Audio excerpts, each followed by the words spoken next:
ನಡುವೆ ಶ್ರೀ ವೀರಭದ್ರೇಶ್ವರ ಉತ್ಸವ ಸಂಪನ್ನ. ಗುರುಮಿಠ್ಕಲ್ ಪಟ್ಟಣದಲ್ಲಿ ಶ್ರಾವಣ ಮಾಸದ 2ನೇ ಮಂಗಳವಾರದಂದು ಪ್ರತಿ ವರ್ಷ ಆಚರಿಸುವ ನಾರಾಯಣಪುರ ಬಡಾವಣೆಯ ಶ್ರೀ ಭದ್ರಕಾಳಿ ಸಮೇತ ಶ್ರೀ ವೀರಭದ್ರೇಶ್ವರ ಉತ್ಸವವು ಶ್ರದ್ಧಾಭಕ್ತಿಗಳಿಂದ ಸಂಪನ್ನಗೊಂಡಿತು. ದೇವಸ್ಥಾನದಲ್ಲಿ ಬೆಳಿಗ್ಗೆ ಗಂಗಾ ಪೂಜೆಯನ್ನು ನೆರವೇರಿಸಲಾಯಿತು. ಶ್ರೀ ವೀರಭದ್ರ ಸ್ವಾಮಿ ಮಹಾಮೂರ್ತಿಗೆ ರುದ್ರಾಭಿಷೇಕ, ಶ್ರೀ ಗಣೇಶ, ಶ್ರೀ ಭದ್ರಕಾಳಿ, ಶ್ರೀ ಶಿವ, ಶ್ರೀ ನಂದಿ ಮೂರ್ತಿಗಳಿಗೆ ವಿಶೇಷ ಪೂಜೆಗಳ ಮೂಲಕ ವಿವಿಧ ಹೂವುಗಳ ಮೂಲಕ ಅಲಂಕಾರ ಮಾಡಲಾಯಿತು.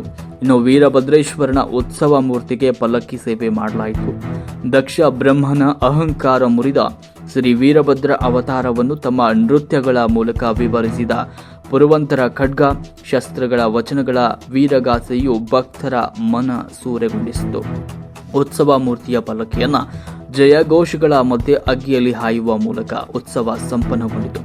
ಇಂತಹ ಅದ್ಭುತ ಕಾರ್ಯಕ್ರಮಕ್ಕೆ ಶಾಸಕ ಶರಣಗೌಡ ಕಂದಕೂರ್ ಸೇರಿದಂತೆ ಯುವ ಮುಖಂಡರಾದ ಅಜಯ್ ರೆಡ್ಡಿ, ಯಲ್ಲೇಹರಿ, ಜ್ಞಾನೇಶ್ವರ ರೆಡ್ಡಿ ಹಾಗೂ ಪಟ್ಟಣದ ವಿವಿಧ ಗಣ್ಯರು ಶ್ರೀ ವೀರಭದ್ರೇಶ್ವರ ದರ್ಶನವನ್ನು ಪಡೆದು ಪುನೀತರಾದರು.